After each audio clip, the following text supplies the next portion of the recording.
everybody. Nick Farrow again with another English discovery lesson. And we are continuing this theme of short answers and moving on to part 2.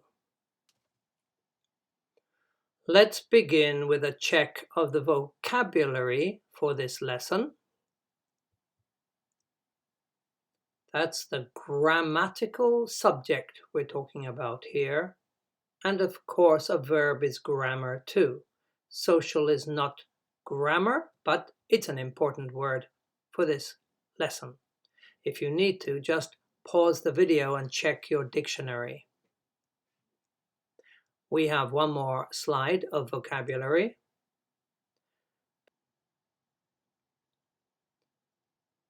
Here's the second part, and you have seen this already, so it should be okay.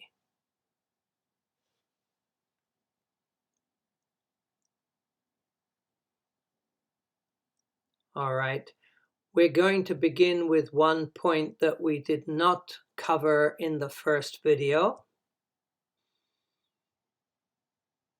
There is and there are is a little bit different from other sentences.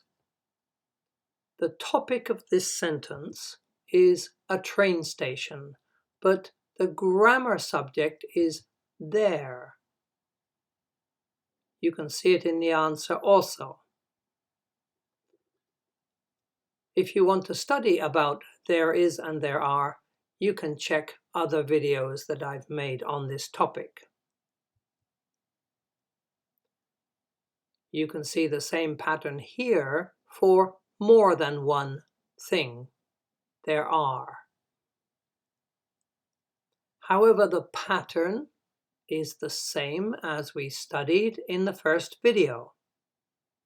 So it's not a big problem for communication if you listen carefully to the question.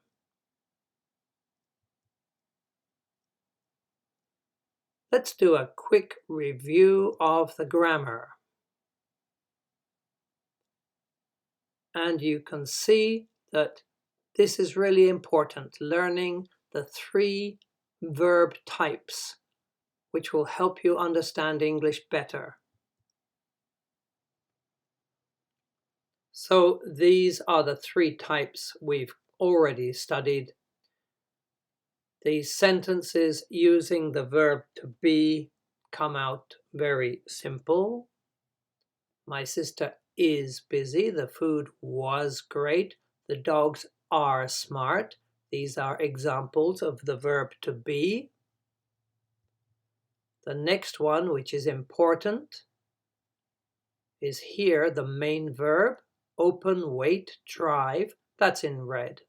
And the helping verb is the dark color. Notice will and must, and also am, which is from the be verb, but it is the be helping verb in this case. You might be careful about this point. And finally, general verbs, where the sentences have only one verb and they don't need a helping verb.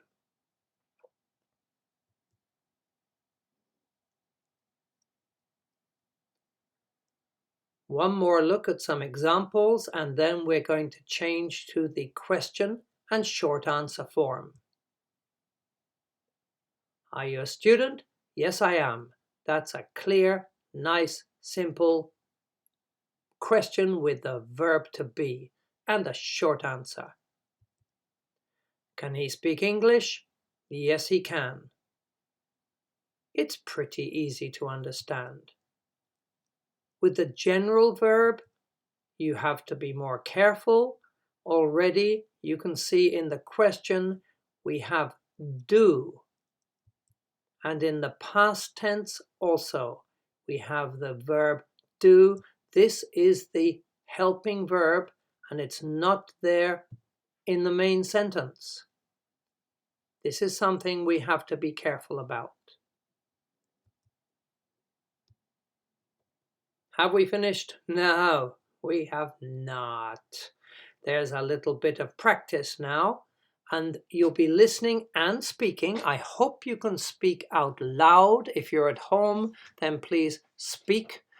Perhaps in the train it would be a bit strange. I'm going to ask various questions, and you can answer freely with yes or no and make it as true as possible. Here's the first question. Do you like listening to classical music? Please answer. So it could be yes, I do, or no, I don't. Next question. Have you ever been to France?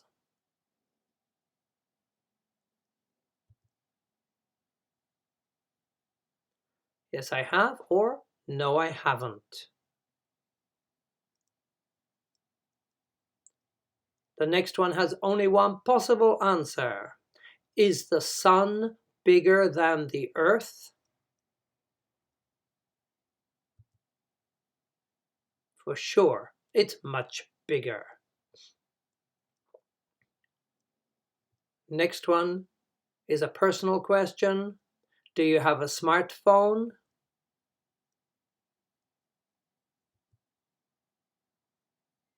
Notice, yes, I do, not yes, I have.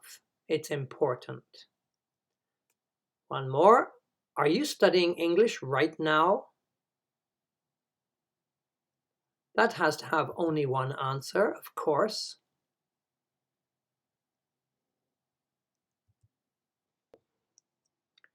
Next one. Are elephants bigger than dogs? I think there's only one answer. Yes, they are. Can your friend drive a car? The answer could be he or she.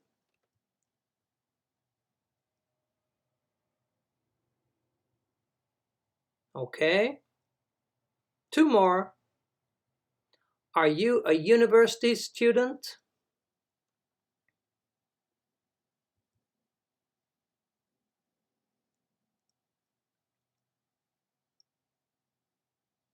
And the last one.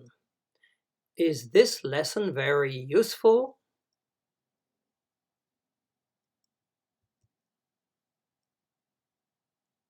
Well, you can say yes or no. If you say no, you can say no, it isn't, or no, it's not.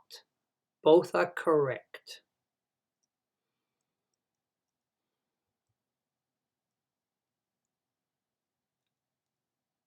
So finally, we have been studying a grammar pattern to make it easy for you to reply to questions.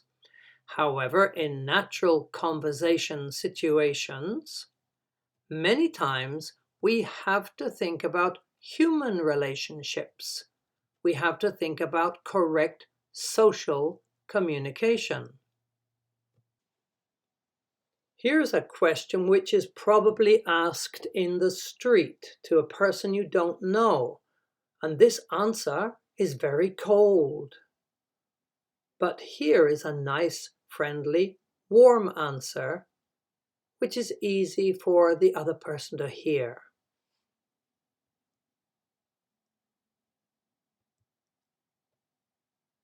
Here's another example. Could you help me, please? Yes, I could. Well, it's a strange answer. Sure is much more friendly. And of course, the person is going to help the other person. And here is one where you have to be careful about the meaning. Do you have a tissue? Yes, I do. Well, what's the meaning of this question, really? It's not for information. Surely the meaning is I need a tissue. So this answer, sure, here you are, and handing the person a tissue will be the best answer. This way you get your social communication correct and the grammar is fine.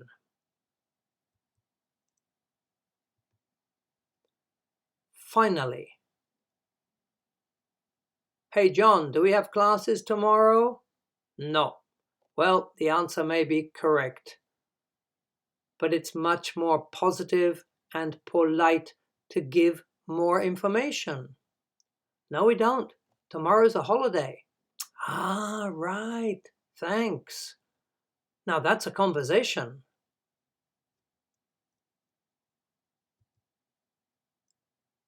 Okay, well done. You've completed both parts of the first lesson in this power course to make your communication strong. Please be sure to like the video and subscribe. And the next video is going to be the start of the real challenge to get your communication moving upward. How to make negative sentences correctly every time.